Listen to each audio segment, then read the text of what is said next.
Hello there friends, Ken here. Welcome back to Hearthstone, where we're ready for one night in Karazhan. Now, if you saw the prologue episode, you'll know that Prince Malchezaar showed up just as the party was about to start.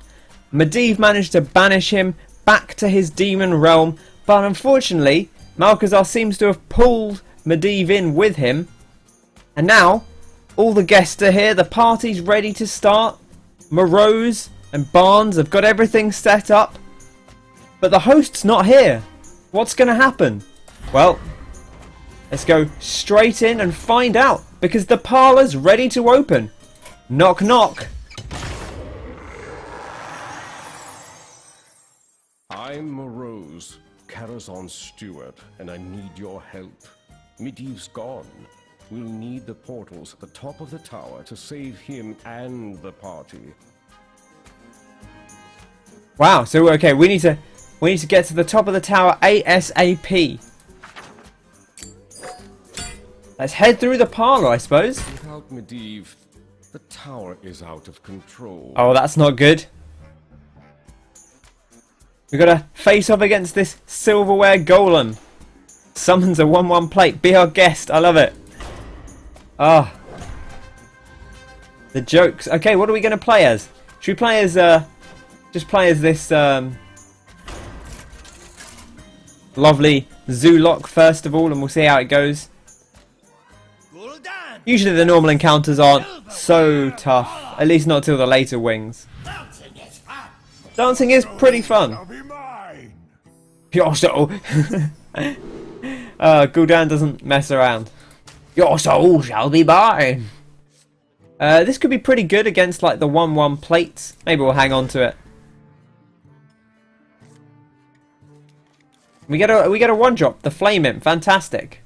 I greet you. My catchphrase too. Is working together. We're surrounded. Oh no! All of the silverware teaming up. One. Yeah, disco. Oh, they got a slam as well. Look at this fella. Look at him. What a cheeky little plate. I love him. Oh, I wonder if that's... I know there's the Karazhan summons like the 3/3, 2/2 and 1/1. It's like a broom and a fork and something else. I wonder if it's this plate, because I really like this plate. I wish... But then it would probably be Warlock themed, so maybe it's not. Which is kind of sad. I really like that plate. I want that plate for myself. Play the Dark Peddler. Ooh, we get another Flame Imp. We get the Possessed Villager. It's early enough in the game. I think the Flame Imp's still a good thing to have. You know, we're not taking too much damage yet. This Silverware's only got 30 health. Need a drink? Oh no, the cup buffs the plates. What is this nonsense? Just as well he doesn't know how to trade, otherwise we'd be in real trouble. Ooh, do we take a risk on the roll? I mean, if we juggle, we'll inevitably kill something. But there's every chance that our juggler will get killed as well. Whereas the imp, maybe a slightly safer bet. And I think we take out this chap. Control the board. It's going to keep summoning 1/1 plates for free as well. Outrageous. So overpowered. You kind of have to rely on the bad eye to get you past the all the rude nonsense. I guess we could taunt up here. Stop him hitting our face, because these 1/1s aren't too threatening if they're going into a 2/4. I'm a little scared because he's gaining armor that perhaps he'll have some kind of specific armor thing going on. I mean, I guess I could have done that first. Maybe that would have been a better play. It would be to do this first and then use the buff the 1/1 as well. But you know. Look at this, getting 1/1s galore now. Plates have charge. What is this nonsense? Good thing these things all have 1 health though. Summon a 1/1 Shadow Beast. Should we get a Flame Imp out? I want to trade one of these guys in here. We're in pretty good shape right now. And I think we'll pop it on here, even though we don't get the 1 damage from attacking. I kind of want to keep my 1/1s to trade into things kind of as needs be, or to power overwhelming. Ooh, the nourish doesn't really make. I'm not quite sure what the lore logic is there. A 1/3 spoon is gonna spoon our imp gang boss. A little bit rude, but there we go. Let's just draw a card. Why not? Oh, look at that, the Mortal Coil. Fantastic. Saves us the worry. And I guess we could pop out another creature. We're not gonna lose too much by doing so. Let's just get out a Void Walker. Good plate killer, this fella. Oh, we're making light work of this silverware. Good job, chaps.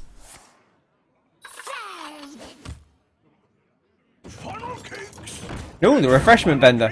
I guess that kind of makes sense for someone who's in the kitchens. Not quite sure why he's working with the cutlery though. Oh, we get our sea giant out.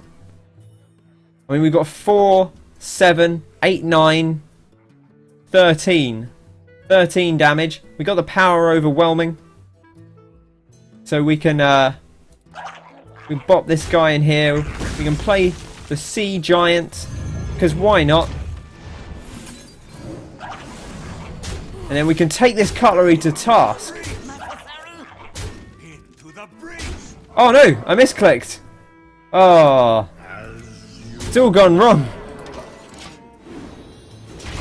I accidentally misclicked on this chap. I don't think it's going to matter too much. But what a time, eh? Oh no, he's tossing plates. Oh, they've got charge. He's unleashed the hounds. Oh, that was bold. Well, I think we're okay. Just as well. Alright. Enough messing around. Bam! Say that, silverware golem. The dishes are done indeed. And we're victorious! What a mess. Yeah, we've left the parlor in a bit of a shambles, to be honest. But we did get the Deadly Fork, the rogue, 3/2 for 3 mana. Incredibly overpriced, but when it dies you get another 3 mana, 3/2 weapon. Which is okay. I think it's pretty good in the arena. Not convinced it's going to see much constructed play. And the Silverware Golem.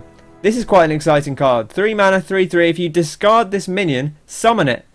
I really want discard decks to work because I loved them in Magic the Gathering. The kind of the madness effect, which is cards that would have an effect if you discard them. And yeah, it's all very exciting. So maybe we'll finally see a discard Warlock. Who knows? Probably not enough to push Zoo out of the way as the favoured Warlock deck, but we'll see. Medivh enchanted the mirror to complement our guests. But without him, well, you'll see. The stairs are behind this very rude mirror. The magic mirror. Whenever a minion is played, summon a 1/1 copy of it. Huh. So we kind of want big vanilla minions then, I guess. Because you don't want stuff that's got a lot of... you don't want stuff that's got a lot of... I'm tempted to run like a Cthulhu deck. And try that. Because it won't get the... I don't think they'll get the battle cries from the Cthulhu deck. And other than that, they're pretty much vanilla minions.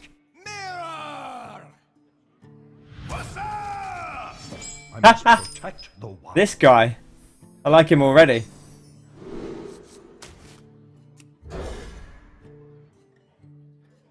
Okay. Check out what this mirror's got to offer. Wow, you guys are ugly. My greeting. Alright, sunshine. No, you. Wow. What a rude guy. Nature will rise against you. No, you. Man, he knows my weakness. Just throwing all my insults right back at me. I don't know what to make of this. I am Dalaran Mage. I am master of magic. Oh, it's when he summons stuff. This is whenever a minion is played. I guess that's on either side? I don't really know. I suppose we'll find out soon enough. Do I want to, I guess we could kill one of these chaps. I want to see if what actually happens here. Oh, it summons it on your side. Okay. Huh, so actually we probably do want good death rattles then. Alright. Alright, now I understand how this works. Oh, I guess because he's a mirror, that kind of makes sense. Whoa! Don't be rude about Morose.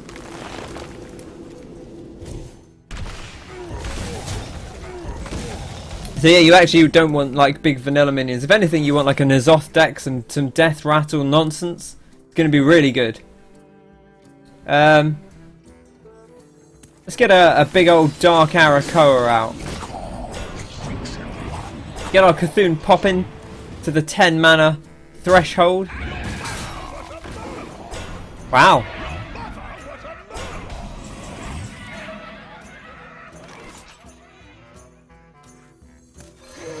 Get that spell damage. Get that 2 spell damage. We can deal 5 damage to a minion, or 3 and draw a card. We can bop this guy out of town. Keep our big minions big and healthy. Lord Nefarious should arrive soon. I shudder to think how he'll respond. You mean to the More like nefarious, am I right? You mean he'll respond badly to the mirror specifically, or just to the general chaos that's going on in Medivh's tower of Karazhan? A little flip through the book. Can you do anything with these lights? Oh, we've broken them. Yeah, look at that. Get out of here. Yeah, take that. Got nothing on us. Light bulbs. Could do a little swipe. Not particularly helpful, really.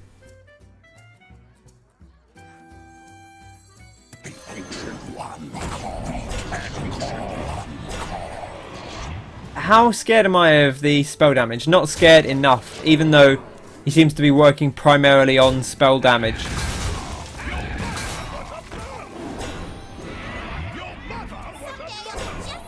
This is great. We've got the swipe. This is going to be fantastic.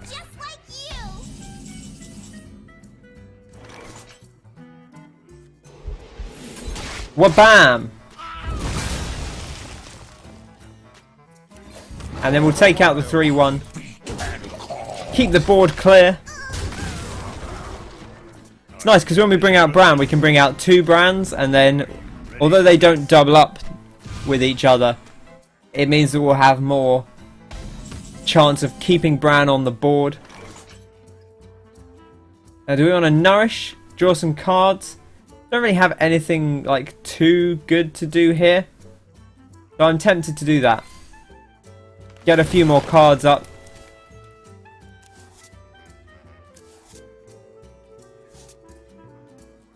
Okay, we could bring out the mounted raptor. I kind of want to kill this chappy off, so he can't take out my. And we'll just keep pumping to the face because we know that we can have him trade in. Well, these archmages are quite terrifying in terms of like the big health. I'll say that much. I guess we'll get out a 4-5.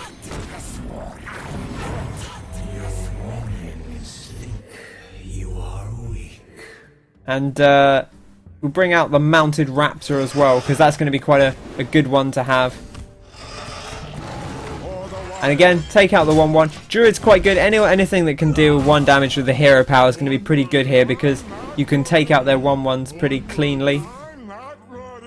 Oh gosh, the arcane missiles. That is quite scary. Thankfully, they mostly went to our face. And look at that, the value of the zombie chow.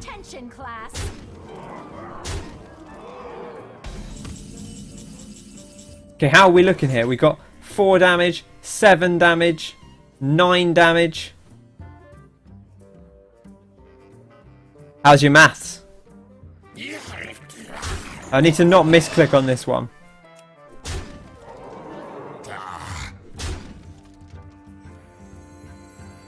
Where shall I strike? Where? Right, magic mirror. Had enough of your nonsense. Oh baby, no rematches for you. Breaking a mirror might be 7 years bad luck. The stairs to the opera are just up ahead.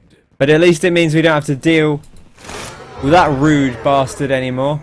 Arcane Anomaly. Whenever you cast a spell, give this minion +1 health. Not a bad card in Arena. You know, it'll do the job. It's a 1 mana 2/1. That's acceptable. And it can get a little bit better. Pantry Spider. I really wasn't very sold on this. But, you know, it is a beast and it's a sticky beast. So it might see play in Beast Druid or Beast Hunter. Possibly. Not convinced, but it's not the worst card. Okay. And who's this fella? Medivh left the chess pieces out again. This might get tricky. Oh no, we've got to fight off against the Chess King. Cheat. Destroy the leftmost enemy minion. Okay, it's one of these. There's actually a pretty similar encounter in one of the past adventures, I think. So we want something that spawns a lot of minions. Wait, hang on. Oh, is this one? This is one where we don't get to pick a deck. Oh wow, okay. Versus the Black King. Oh, we're just gonna play chess. This is great. Oh my goodness, I really liked in League of Explorers was the first time they'd really messed around with doing mechanics that kind of weren't playing Hearthstone but using the Hearthstone mechanics, like the escape in the minecart and stuff. And yeah, here, look at this. Auto attacks. Oh wow, so it's all based on positioning. Oh, this is very cool. Oh, I like this a lot. The queen's very expensive though, so we don't really want to hang on to the queen for now. It says enemies opposite this minion. I wonder if there's a... if it's just specifically, or if there's two, because... Pieces will attack automatically at the end of your turn. Okay. Right, well I guess we'll just kind of find out. This one deals 2 damage, the White Rook. Discover a chess piece. Okay, so we get to discover pieces, whereas this chap can just destroy pieces at will. I guess we want to get lots of pieces out to kind of account for the cheating.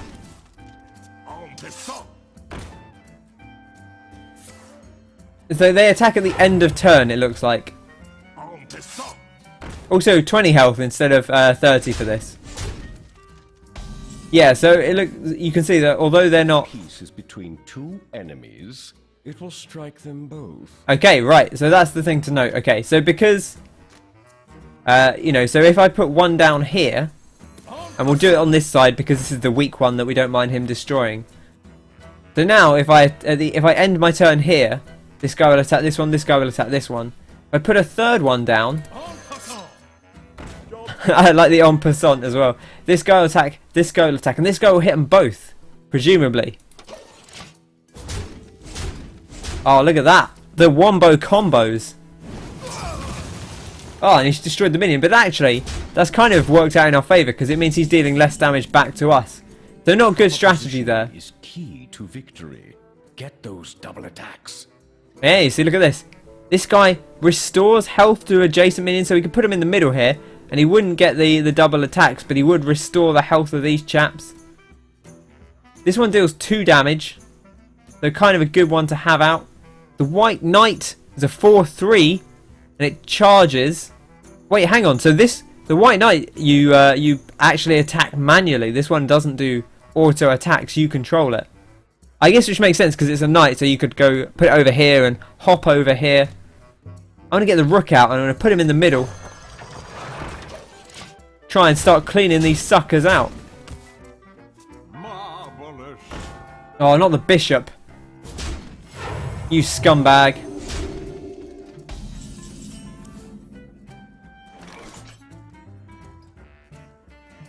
Okay, I kind of want to leave lots of pawns on this side. So we'll drop you down. And I guess we'll discover a piece. I don't necessarily need anything else right now. Should we get a queen out? We're okay sort of for the next couple of turns, I think. So the knight seems pretty potent, but remember, because he's attacking directly, he's going to take the damage back. So he cleans up pretty nicely there, but you see he takes damage, whereas the auto attacks don't take damage from the opposing thing when they attack. Right, so the knights I guess you want on the edges here. I kind of don't want to put 2 pieces down, which almost makes me want to... I guess if we pop this in here, he'll attack here.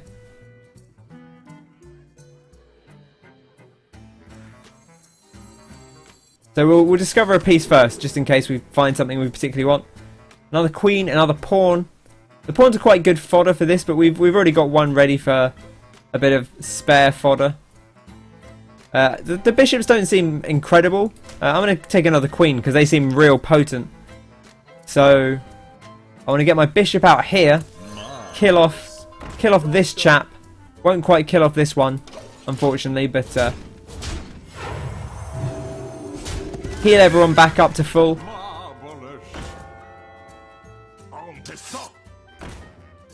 Rude.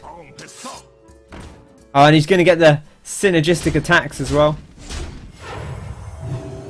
This is a real interesting strategy. The other guests are lining up outside. We're nearly to the opera, but we need to hurry. Okay, right. We could attack with our charger. Should we discover another piece? I'm tempted to grab another knight. The knights do seem like they could be pretty potent.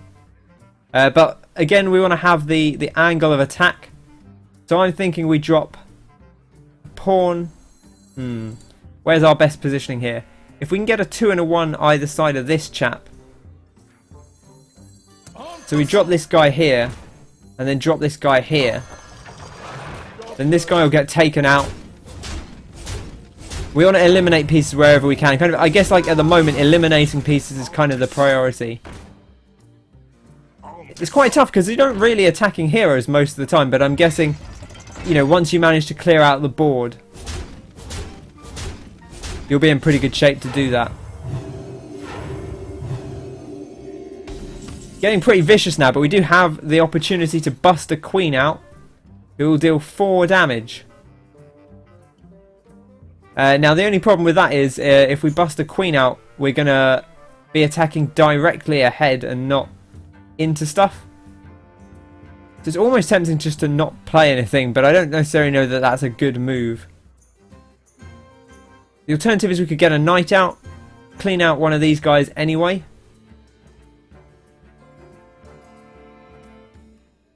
These bishops are over on the side, so they'll kind of heal themselves anyway.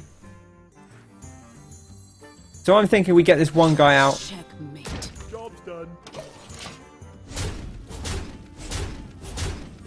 Start clearing up the board a little bit. Also keep the queen away from the cheater.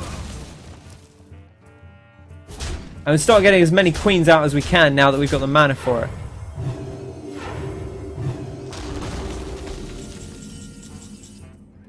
So if I drop another queen here, we can kill these 2. And we could potentially kill these 2 as well. So if we drop one here, just look at the damage we'll do. So we could have played a pawn, but instead we're just going to crush through this enemy force. Look at that! Haha! Checkmate. Oh no, the queen's come in.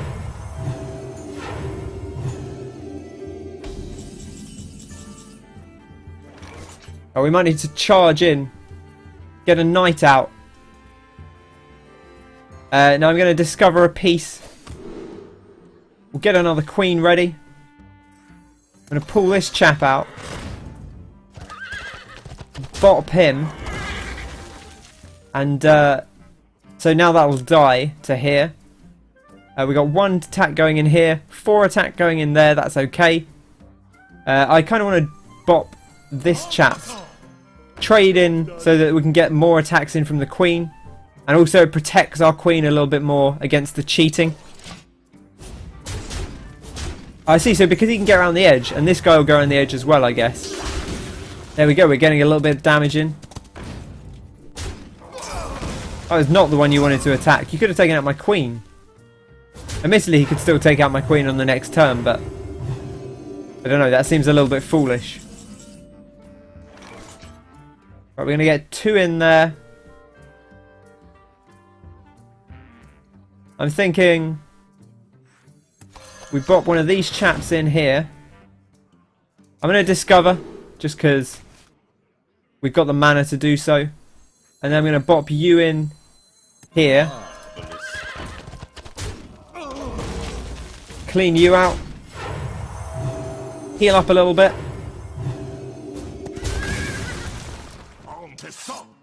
I guess I probably should have put this here so that we lost the rook instead. But you know, the knight's not super useful if there's nothing to clean up.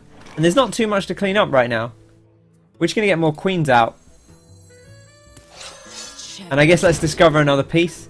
I'm just going to keep taking queens. They seem like the thing to have in this late game. You know, it's like when you get your pawns to the end of the board, you want to turn them all into queens because they're the power pieces. I wonder how this will work in the hard one. I'm guessing the cheat will be free. So I presume if we bop down like a queen here, then we'll just kill him anyway. Let's discover a piece anyway, see if we find anything exciting. Another knight. Good old white knights. Clear up the board as well. Absolutely nailed him. Checkmate. Checkmate. Well done.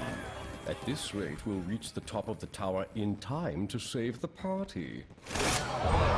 We get the Ivory Knight, the Paladin, 4/4 for 6 mana. Not good stats, but battle cry, discover a spell, restore health to your hero equal to its cost. Discovering a spell is really useful. Think about like the Ethereal Conjurer, the mage one. It's a pretty good card. Mage spells probably a little better than Paladin spells on average. And you know, there's a lot of Paladin secrets and stuff that are 1 mana. But they're not all going to be 1 mana most of the time. It's unlikely that you'll draw 3 1 mana spells. And even so, like, it wouldn't be the worst thing in the world. I think this card's okay. We'll see if it actually sees play. I don't know if the kind of control-y Paladin's actually going to be a big deal. But if it is, maybe Ivory Knight will get in there. And we get Protect the King, which is the Warriors Unleash the Hounds. Got that sweet bolster synergy. Probably not the best card around though. But we'll see. Who knows? And finally, we've defeated the Parlor. We get a Carno Smith. 3/2 for 4 mana. Summons a 0/5 minion with Taunt. I'm not convinced this 0/5 is good enough, right? And here's some of the logic. A 0/4 minion costs 1 mana. It's not a great card. It costs 1 mana. A 0/5 minion is not really worth more. In fact, honestly, like, it could be 0/5 for 1 mana. That wouldn't be broken, I don't think. A 3/2 is worth 2 mana. And, like, that's a mediocre 2 mana card in Constructed. It's not going to see play if it's just a vanilla 3/2 for 2 mana. So you're paying 2 mana plus 1 mana and then another 1 mana to put them together. It doesn't feel worthwhile to me. Maybe there'll be some sweet synergies with it. But the Cloaked Huntress I'm very excited about. 3 mana 3/4. Your secrets cost 0. Great for Hunter in Arena because it's a 3 mana 3/4 that might have a nice little bonus. And could develop an entirely new kind of control hunter. I'm really excited for the potential of mid-range and control hunter in this expansion because I never liked hunter when the game first came out, and then I got super into mid-range hunter and really enjoyed it, and it kind of has fallen off. But now another chance, and we also get Morose, stealth 1/1 for 3 mana, who summons a 1/1 at the end of your turn. Infinite dudes coming from Morose. Infinite dudes. Now he is only 1/1, so any AoE will kill him. But if you can get him to trigger off, really potent. I actually kind of wish like he maybe cost like 5 mana, and at the end of his turn summoned a steward with his stats. So if you buffed him up, he'd then have like, you know, if you put Powered Shield on, he'd be a 1/3. He'd summon 1/3 stewards. Or if you put Blessing of Kings, he'd summon 5/5 stewards. Maybe that would be broken, and that's why they didn't do it. Even this, like, it's not as bad as it initially looks, but I think with the prevalence of Warrior and Mage always being a pretty solid staple with their AoEs, you know, Rogues obviously got their Fan of Knives and stuff. I'm not convinced that this card's going to actually make it very far, but we'll see. And we get the class challenges, Shaman and Priest. Excellent. The Opera House is just up those stairs. I'm sure Barnes will let us through quickly. Fantastic. Okay, so we've got the class challenge unlocked. 9 Karazhan bosses have special class challenge after you defeat them in normal mode. Crush each one to earn a class card. We'll do that next time. Thanks very much for watching. I hope you've enjoyed this. It's been one night in Karazhan. The night's not yet over. We've still got plenty left to do. So I hope you'll come back then. If you've enjoyed the video, be sure to bop that like button and feel free to subscribe for more Hearthstone and plenty of other games as well, of course. I've been Ken. Thank you very much for watching, and I will catch you on the next one. Have a fantastic day. I'll see you soon. Cheers!